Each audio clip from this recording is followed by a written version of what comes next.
In the unforgiving heart of the Dakota Territory, a woman's life could be measured in dust, sweat, and loneliness. For Eliza Jane Callahan, a lone rancher, with nothing but her father's grit and a patch of stubborn land survival, was a daily battle. But one sweltering afternoon, that battle changed. She found a man, a Lakota warrior, dying at the edge of her property, his body ravaged by rattlesnake venom. She chose compassion over fear, life over prejudice. But in the Old West, no good deed goes unpunished. By saving a life, she was meant to fear, Eliza ignited a firestorm that would threaten her home, her freedom, and her heart for the very next morning. The warrior's father, the great chief Wambly Gleska, arrived at her door, not with threats of war, but with a demand that was far more terrifying her hand in marriage. The silence of the Black Hills was a living thing. It had weight and texture, pressing in on the small, sturdy cabin Eliza Jane Callahan called home.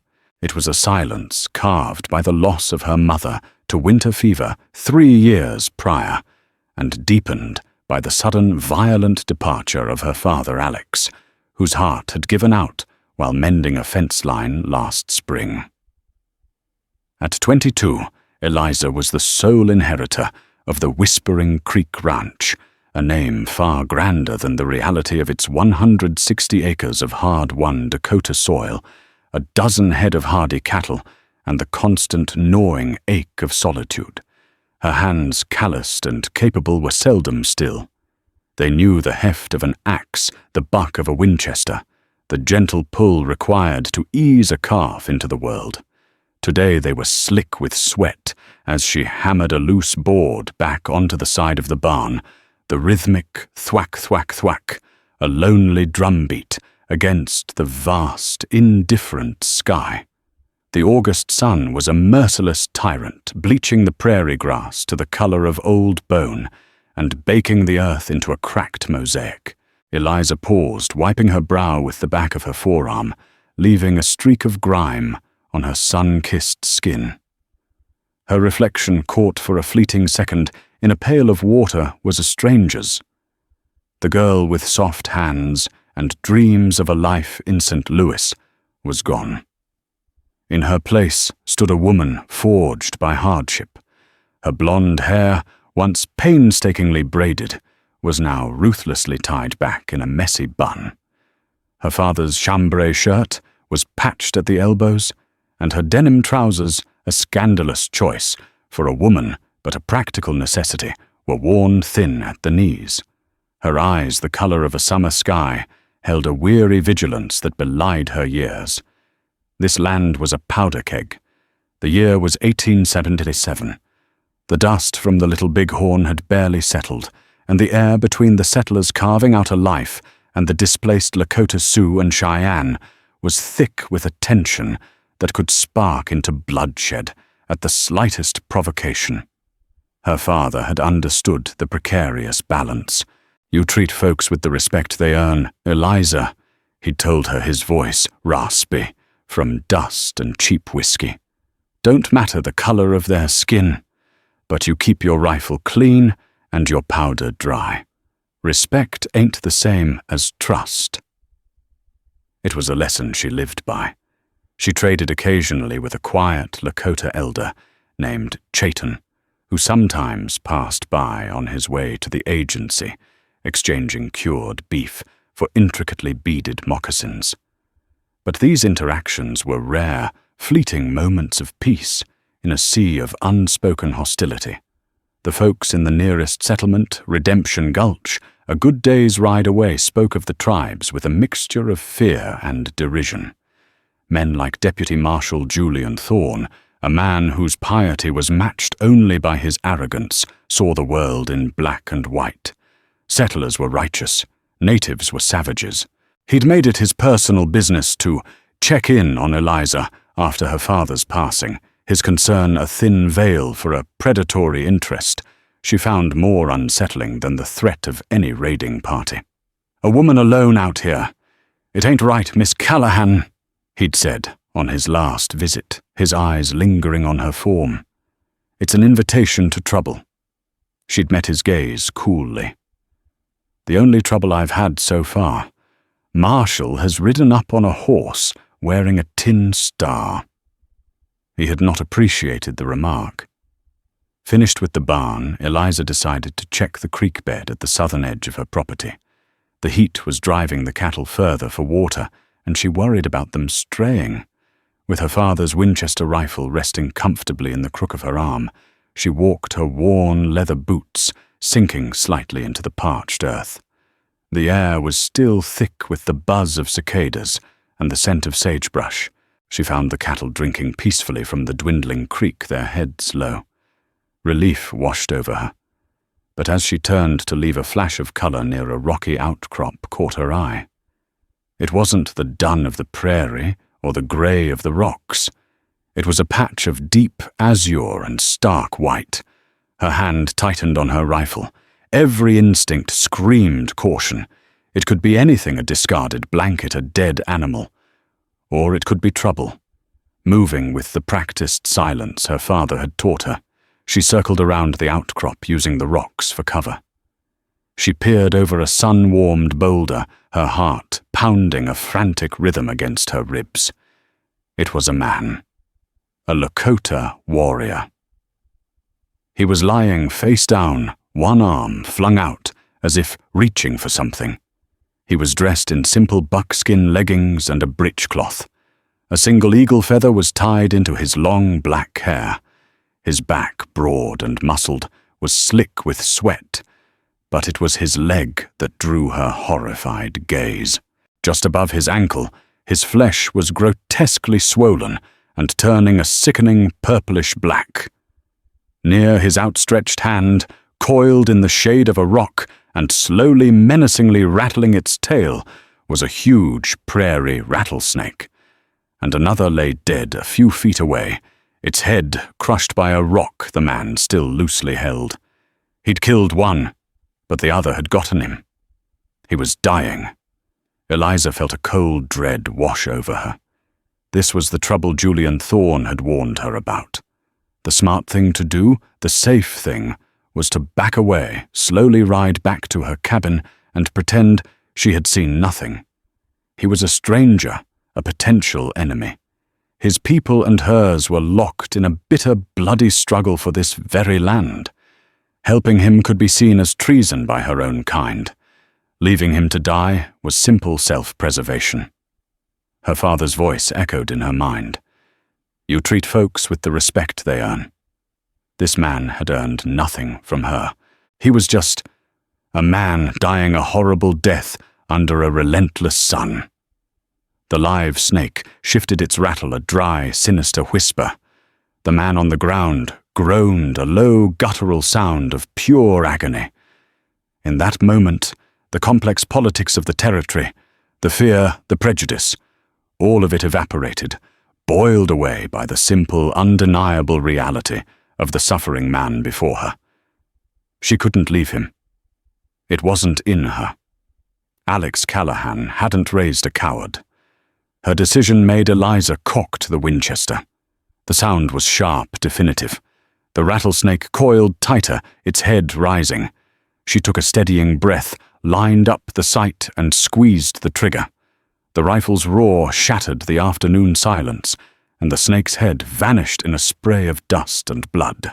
The echo of the gunshot rolled across the prairie, a proclamation of her choice. A choice she knew, with terrifying certainty, would change everything. The silence that descended after the gunshot was more profound than before, broken only by the dying twitch of the snake and the ragged, shallow breaths of the warrior. Eliza's heart was a wild bird beating against the cage of her ribs. She had just announced her presence, her interference, to anyone within a mile's radius. She had to act fast. Scrambling down from the rocks, she approached the fallen man, her rifle still held at the ready. He was young, probably no older than she was, with high cheekbones and a strong jawline, now clenched in pain. A fine sheen of sweat covered his copper skin. He was unconscious or close to it, his body already succumbing to the potent venom. She knelt beside him, her mind racing through the folk remedies and practical knowledge her father had drilled into her. Snakebite was a swift and vicious killer. She had seen it take a horse in less than an hour. First the wound. She gently turned his leg. There were 2 distinct puncture marks inflamed and oozing a thin yellowish fluid. The swelling was already creeping past his knee. She had to slow the spread, tearing a long strip from the hem of her own chemise, a sacrifice of precious fabric. She tied a tight band around his thigh, high above the swelling, not to cut off circulation entirely, but to impede the venom's journey to his heart. He moaned, his eyelids fluttering. For a moment his dark eyes opened unfocused and glazed with feverish pain. They settled on her face, and a flicker of something confusion, fear, perhaps defiance, passed through them before they slid shut again. "Easy now," she whispered the words more for herself than for him. "You just hold on." Her father had always kept a small, sharp, skinning knife in his boot. She had adopted the habit. Pulling it free, she sterilized the blade as best she could by holding it over a lit match from the small tin she always carried. The metal glowed red for a second. Taking a deep breath to steady her hand, she made 2 small, shallow cuts over the bite marks connecting the punctures. Dark, viscous blood welled up immediately. Now came the part she dreaded. It was a grim, desperate remedy whispered on the frontier of dubious medical value, but their only hope.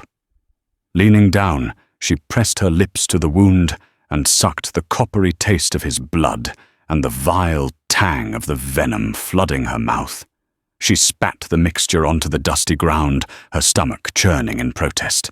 Again and again, she repeated the process, her initial revulsion replaced by a fierce, single-minded determination.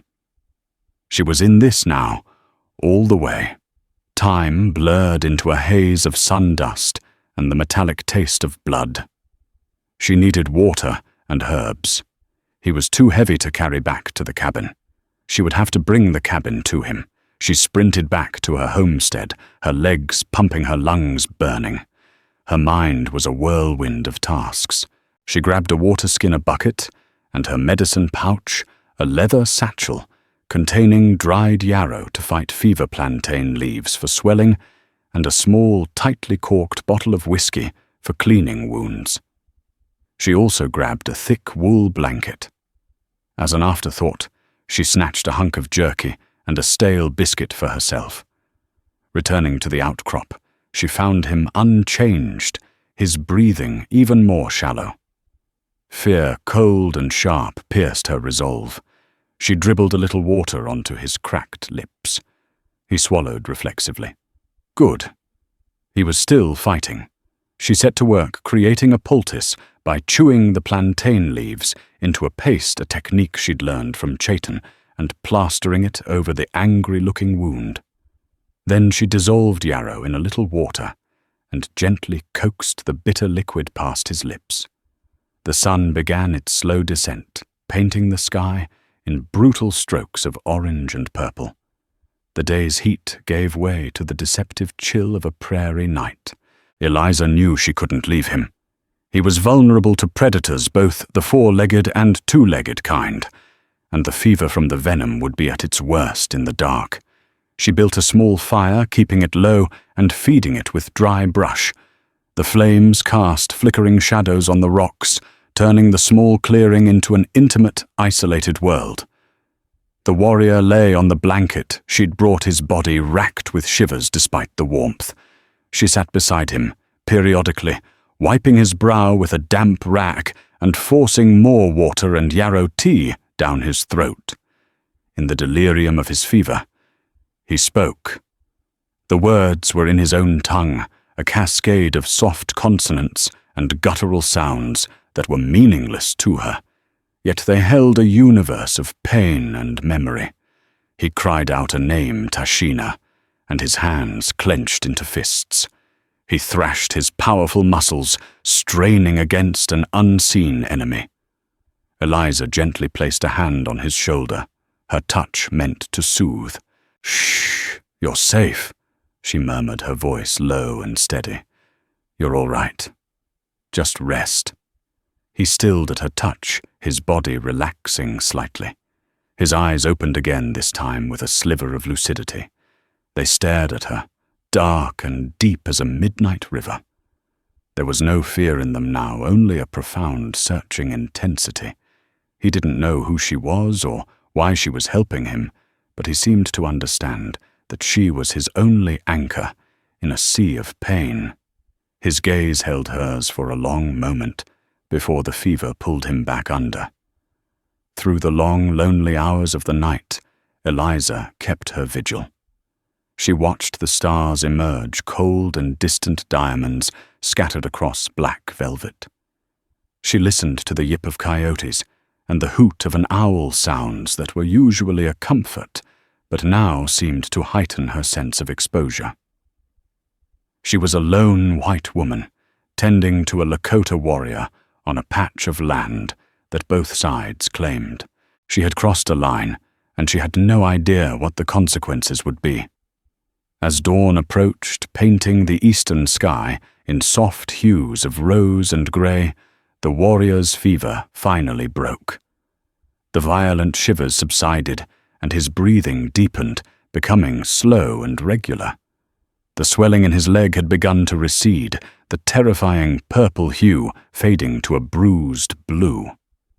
Exhaustion hit Eliza like a physical blow. She slumped against a rock, the empty rifle across her lap. She had done it. She had pulled him back from the brink. A fragile sense of triumph bloomed in her chest.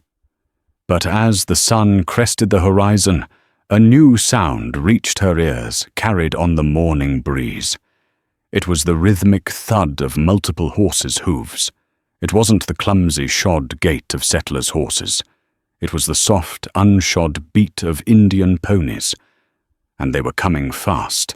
Her blood ran cold. She scrambled to her feet, grabbing her rifle, her brief moment of victory evaporating into pure, unadulterated terror. They were coming for their warrior, and they had found him with her. A handful of riders appeared over the rise, their silhouettes stark against the brilliant morning sun. They were Lakota, their ponies, lean and swift. They moved with a fluid grace that spoke of a lifetime in the saddle. At their lead rode a man who commanded instant authority. He was older, his face a noble mask of weathered lines and quiet dignity. His hair was streaked with grey, and a magnificent eagle feather headdress cascaded down his back, a testament to his high station. Eliza's heart hammered against her ribs.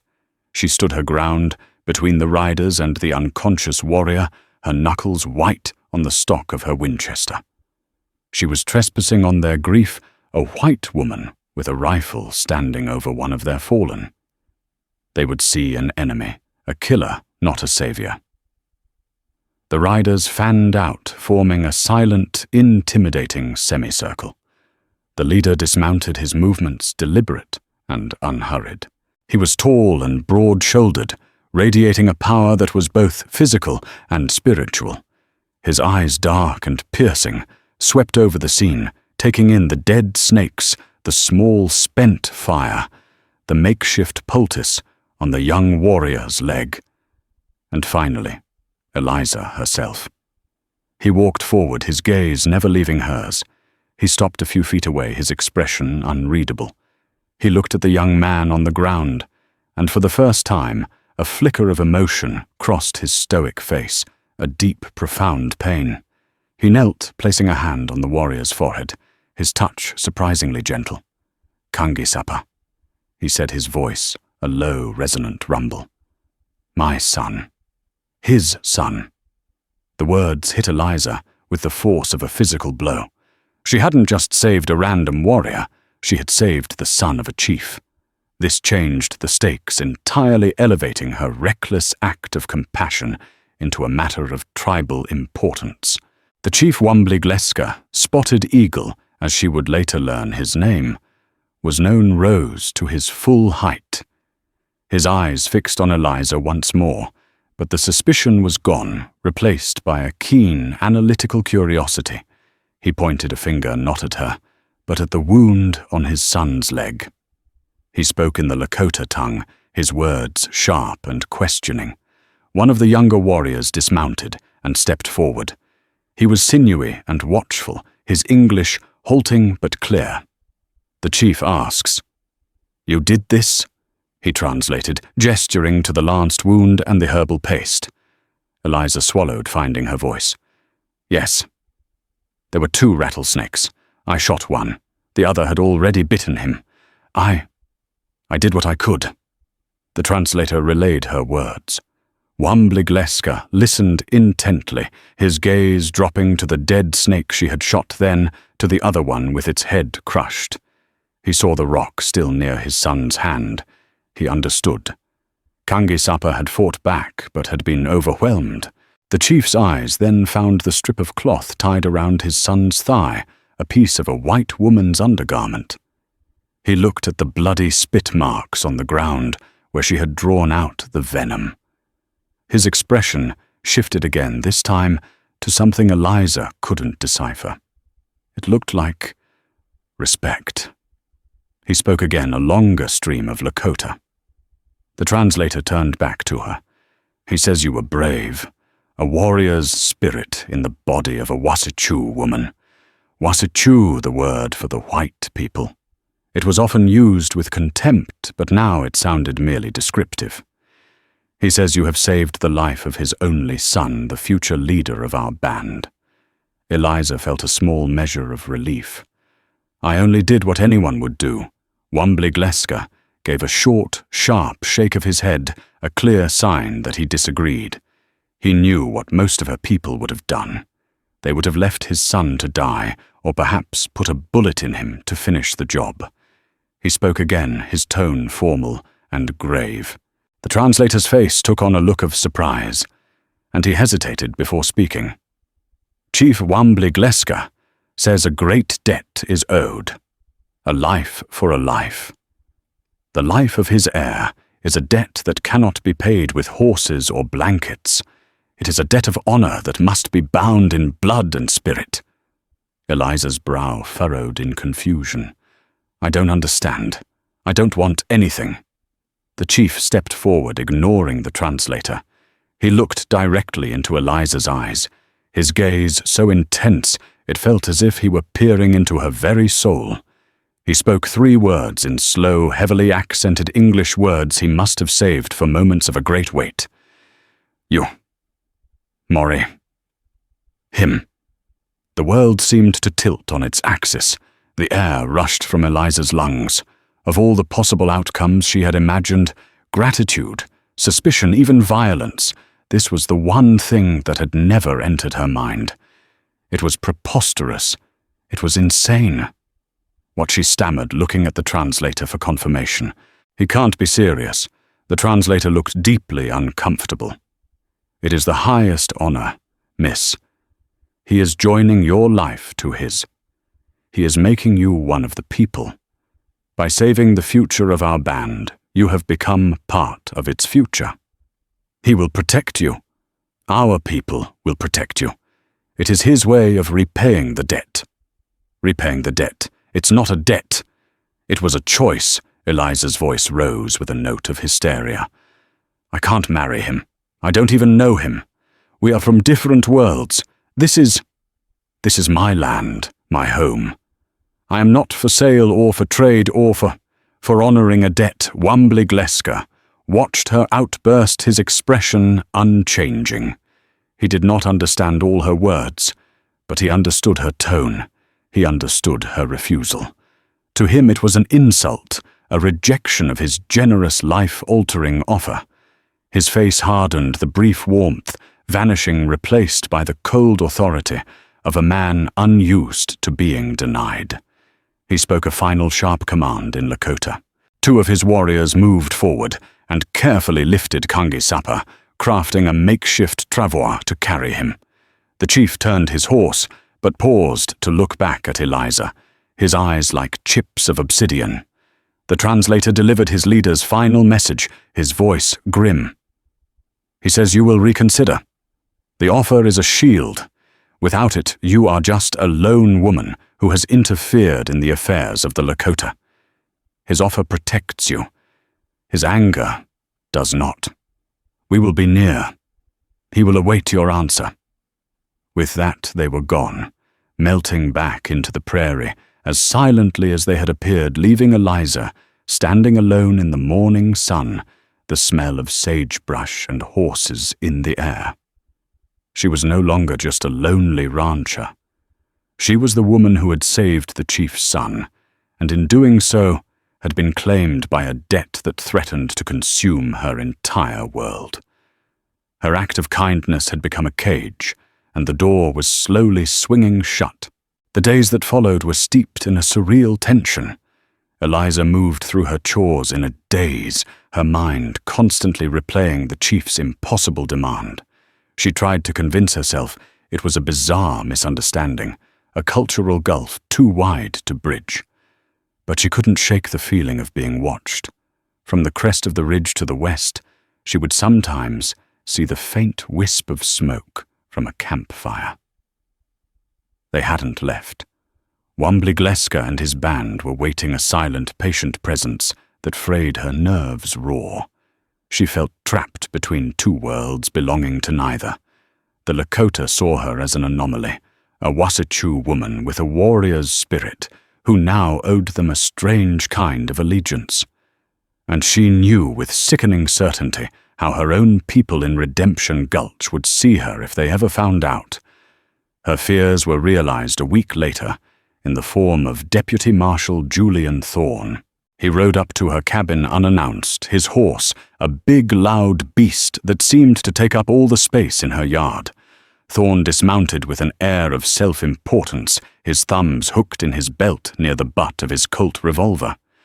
"Miss Callahan," he said, his voice a low drawl that always set her teeth on edge. "Been a while.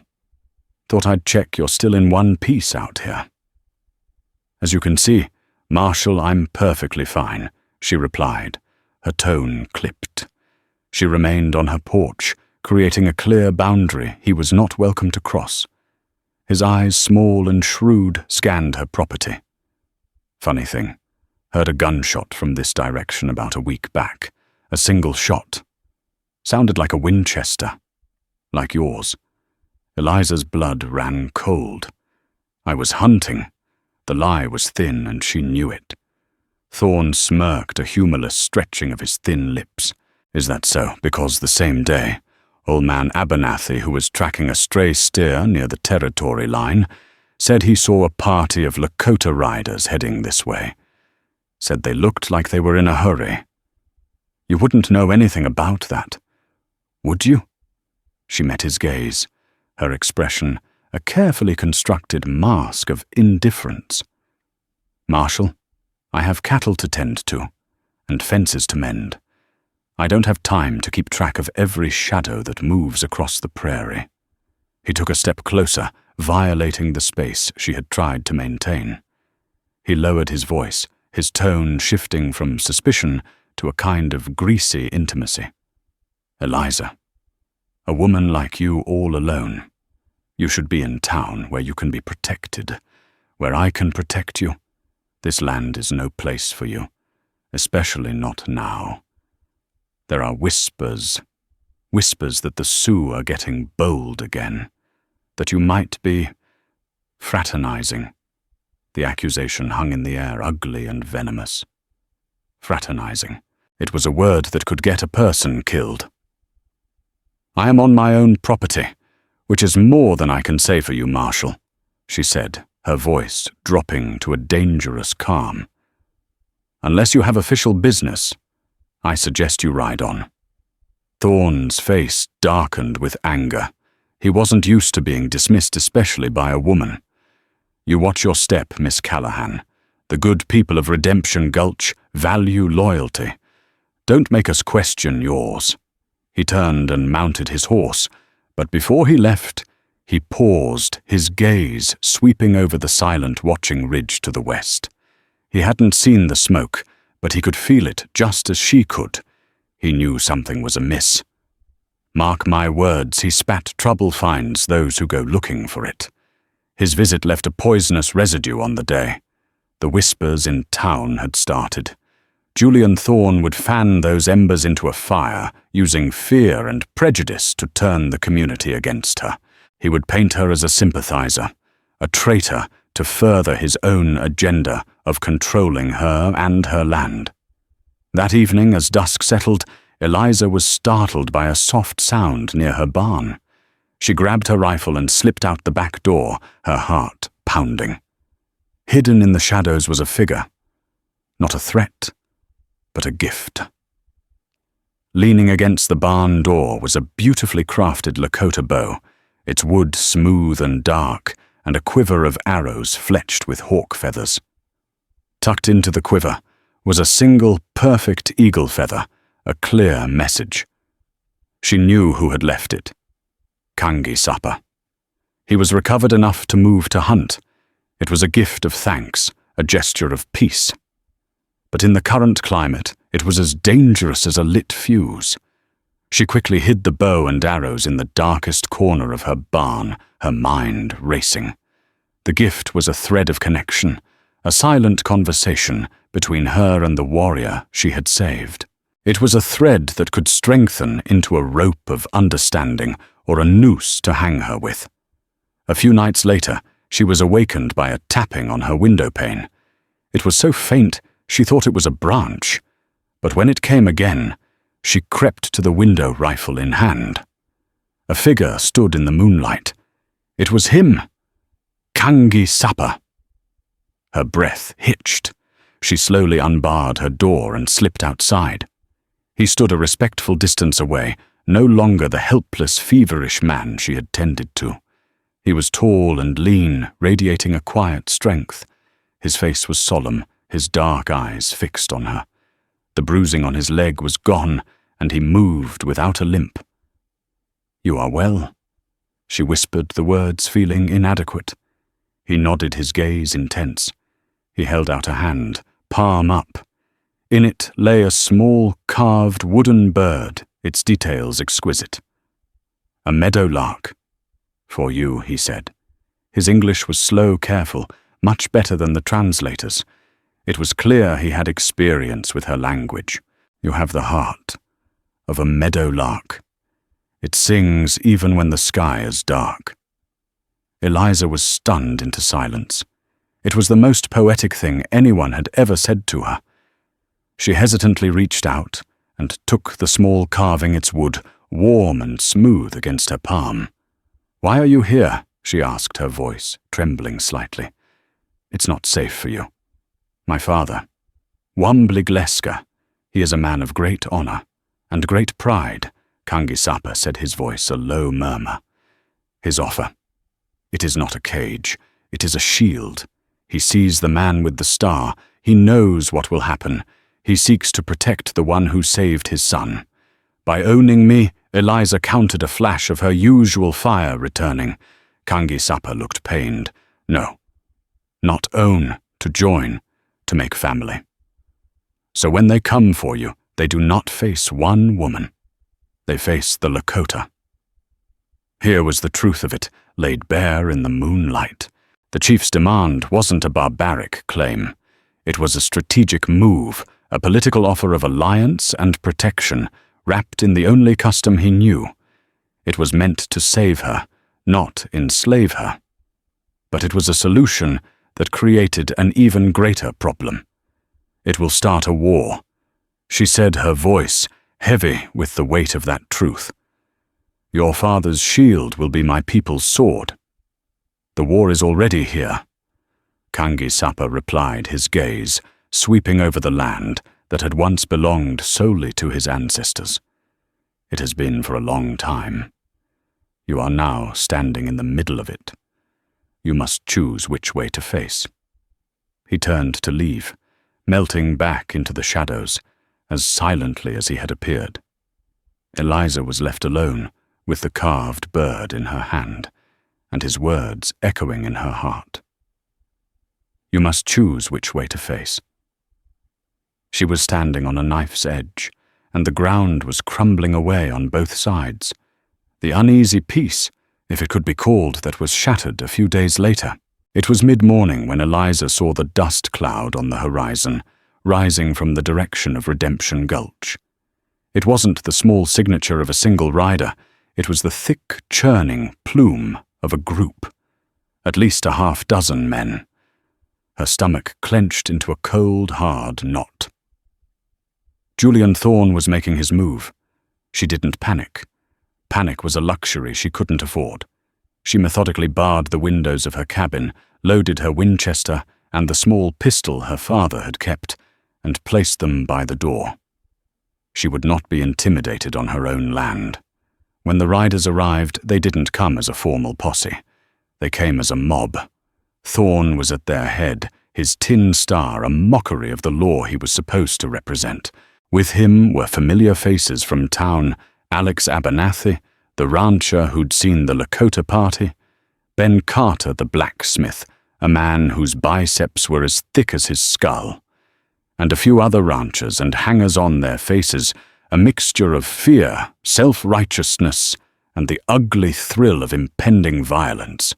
They reined in their horses a few yards from her porch, creating a menacing wall of horseflesh and armed men.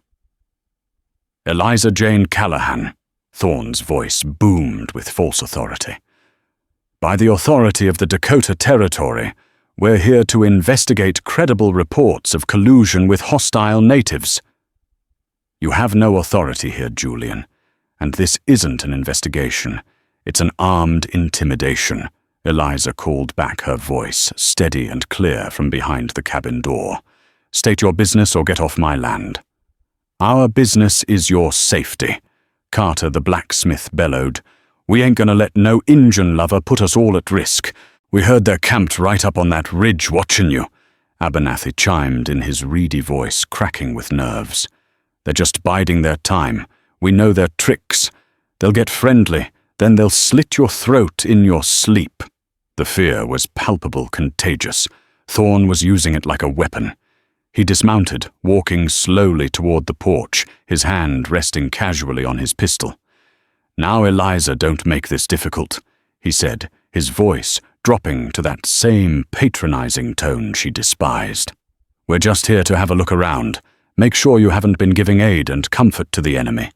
You let us do that, and we'll be on our way.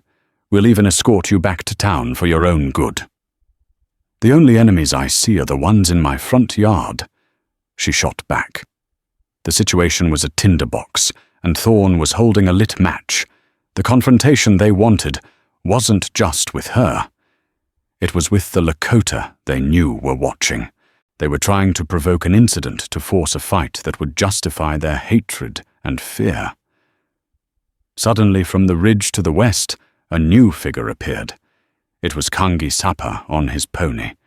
He wasn't armed for war, carrying only the bow she had hidden in her barn. He rode down the slope slowly, deliberately, not as a warrior charging into battle, but as a man making a statement. He was placing himself between the mob and Eliza's cabin. Thorne and his men turned as one, their rifles and pistols instantly trained on the lone rider. Well, well, Thorne sneered, a triumphant glint in his eyes. Look what we have here. The fox coming to check on the henhouse. Kangi Sapa stopped his horse 50 yards away, a solitary, defiant figure. His presence changed the dynamic completely. It was no longer about a lone woman. It was now a direct confrontation. This is not your land, Kangi Sapa called out, his voice carrying clearly in the still air. The woman is under our protection. Leave. Thorne laughed, a harsh, ugly sound. Under your protection, I think you've got that backward savage. She's the one who's been protecting you. We know she patched you up. And now you're going to pay for trespassing, both of you. He was twisting the narrative, painting her as a willing conspirator. Eliza knew she had to act. She couldn't let them gun him down. She unbarred the door and stepped onto the porch, her Winchester held firmly in her hands. "He's right, Julian," she said, her voice ringing with authority. "This is my land and he is my guest. Now I'm telling you for the last time. Leave." Her appearance standing openly in defense of a Lakota warrior was the spark. The men murmured their fear and anger solidifying into a single hateful purpose. "See," Carter yelled. "She's with him. She's a traitor." But before Thorne could give the order to fire, another presence made itself known. From the same ridge but emerging from the cover of the pines came Wambly. He was not alone. Behind him were a dozen warriors. Their faces painted their lances and rifles held at the ready. They didn't ride down. They simply sat on their horses, a silent, lethal jury on the hillside, watching the proceedings below. The odds had just shifted dramatically. Thorne and his men froze, their bravado evaporating in the face of the silent warriors. They had come looking for a fight with a lone woman and maybe one Indian. They had not come looking for a battle with Wambly's entire war party. Wambly's voice boomed across the valley, speaking in his own tongue. It was not a shout, but a deep, powerful command that needed no translation. It was a declaration of intent. Kangisapa turned his horse slightly to address Eliza, his voice low and urgent. "My father says the time for waiting is over. The Wasichu have shown their hearts. They will not stop. He says you must accept his offer now. Come with us. It is the only way." Eliza looked from Kangisapa's earnest face to the hateful glare of Julian Thorne, then up at the stoic waiting warriors on the ridge. She was trapped. Saying no to the chief now would mean he would withdraw his protection, leaving her to the mercy of Thorne's mob. They would drag her to Redemption Gulch Trump, up some charge of treason, and take her land, her freedom, everything. Saying yes, however, meant abandoning her home, the only thing she had left of her family. It meant entering a world she didn't understand, becoming a pawn in a conflict she wanted no part of. Both options were a kind of death. But then a third path began to form in her mind, a dangerous, audacious gamble that relied on the very thing that had started this, all her own stubborn, unyielding will. She lowered her Winchester but did not put it down. She took a deep breath, preparing to address them all, the mob, the warrior and the chief. She would not be a victim, and she would not be a prize. She would be the one who decided the terms of her own survival. The air was thick with the promise of violence, a silence stretched so taut it hummed. Every eye was on Eliza. Thorne's men, unnerved by the warriors on the ridge, looked to their leader for a sign. Kangisapa waited for her answer, his expression a mixture of hope and fear. And on the hill, Wambly sat on his horse, like a stone sentinel, his patience worn thin. Eliza walked down the steps of her porch, planting her boots firmly in the dirt of her yard. She held her rifle loosely at her side, a symbol that she was not surrendering but parleying. First she faced Julian Thorne. "Marshal." She began, her voice cold and clear as creek water over stone. "You came here talking about the law. Well, the law says this is my property, deeded and filed. You have brought an armed mob onto my land to threaten a citizen. You have no warrant. You have no proof of any crime. The only lawbreaker here is you." She took a step closer, her blue eyes locking onto his. "You ride away now, and I will forget this happened. You fire a single shot, and I will personally see you stand trial in a federal court for inciting a riot and attempting to start an Indian war. You may have the folks in Redemption Gulch scared, but you don't scare me." Her words, filled with legal fact and utter conviction, struck a chord of doubt among the men. They were simple ranchers, not soldiers. The prospect of a federal judge was more terrifying than a distant chief. Thorn saw his support wavering, his face contorted in a mask of rage. "She's trying to trick you," he snarled. "She's one of them." Before the men's fear could be stoked again, Eliza turned her back on him, a calculated dismissive gesture, and faced Kangi Sapa. She raised her voice so it would carry up the ridge to his father. "Kangi Sapa, tell your father, Wambligleska, that I am honored by his offer. Tell him I understand it is a shield meant to protect me. I will not disrespect his honor by refusing it." A visible wave of relief passed over Kangi Sapa's face. Thorn let out a choked sound of disbelief. "But," Eliza continued, her voice gaining strength, "I will not accept it on his terms alone. I am not a woman to be taken or won. I am a partner to be met. I will not leave my home. This land is my blood and bone, just as the Black Hills are yours. It is all I have left of my family." She now looked directly up at the chief on the hill, as if speaking to him herself. "Tell him I make a counteroffer. I will accept an alliance. I will bind myself to your people as a friend, Nakola. I will be a bridge between our two worlds. My ranch will be a place of sanctuary, a neutral ground where your people can trade in peace, a place they will not be harmed. I will share what I have. In return, your people will respect my boundaries and offer their protection not just to me, but to the sanctity of this pact." She paused, letting the radical proposal settle. "But my hand in marriage is my own to give. It must be earned with respect and understanding, not used to settle a debt. A marriage of honor is one thing, but a true union must also be one of the heart. That is my answer." It was an act of breathtaking audacity. She had taken the chief's patriarchal offer and reshaped it into a treaty of her own, making one that preserved her autonomy and her home. She was not joining his world. She was proposing that they build a new one right here in the space between them.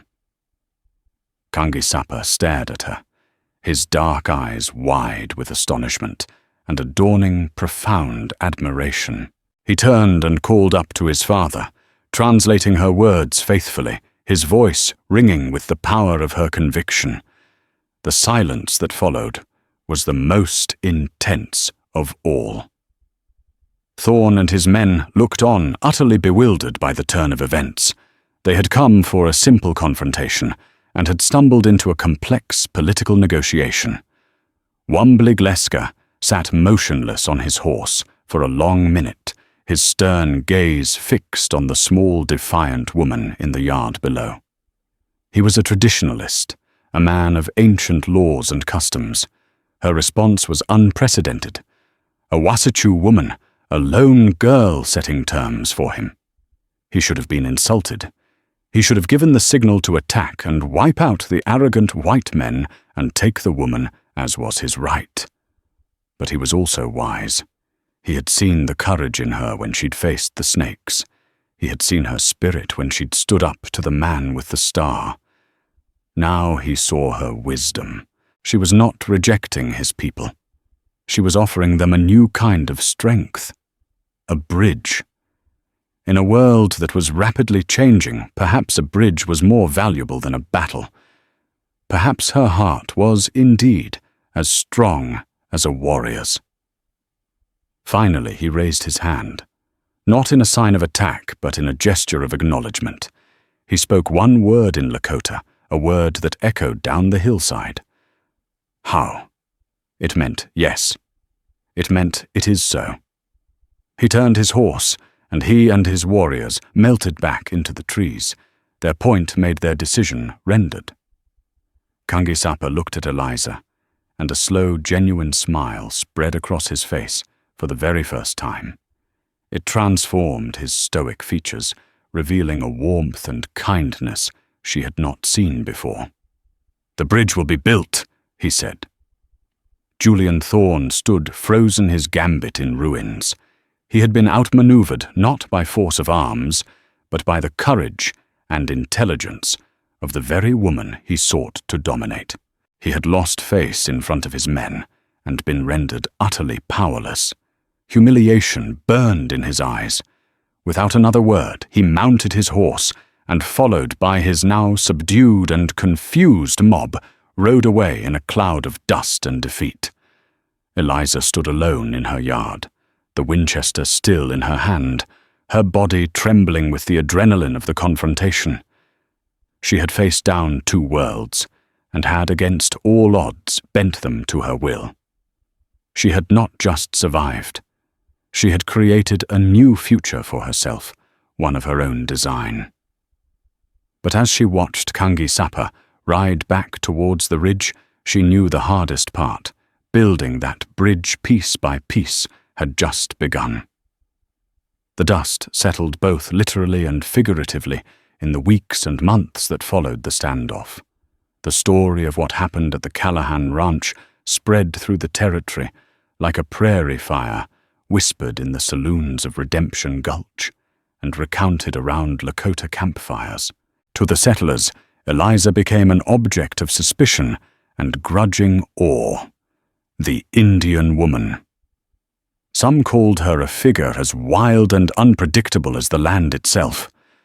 Julian Thorne, humiliated and stripped of his swagger, nursed a bitter and silent resentment, but he lacked the support for any further action. The Alliance, for now, held him at bay. For the Lakota of Wambly Gleska's band, Eliza became known as Winyan Kanku, the woman who is a bridge. Her ranch slowly, cautiously became what she had proposed, a sanctuary. It began with small gestures. An old woman would leave a bundle of medicinal herbs on her porch and find a sack of flour in its place the next day. A hunter would trade a fresh deer hide for needles and thread. There was no grand ceremony.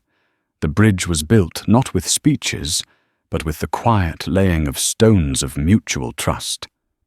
Kangisapa was the primary architect of that bridge. He became a frequent visitor, always arriving with a quiet respect for her solitude. He never presumed entry into her cabin unless invited. They would often sit on the porch in the evenings, the silence between them as comfortable as conversation. He taught her things the land had taught him, how to read the clouds for weather, how to track a coyote by a single bent blade of grass, the Lakota names for the stars that wheeled overhead. He told her stories of his people, of the trickster Iktomi, and the great white buffalo.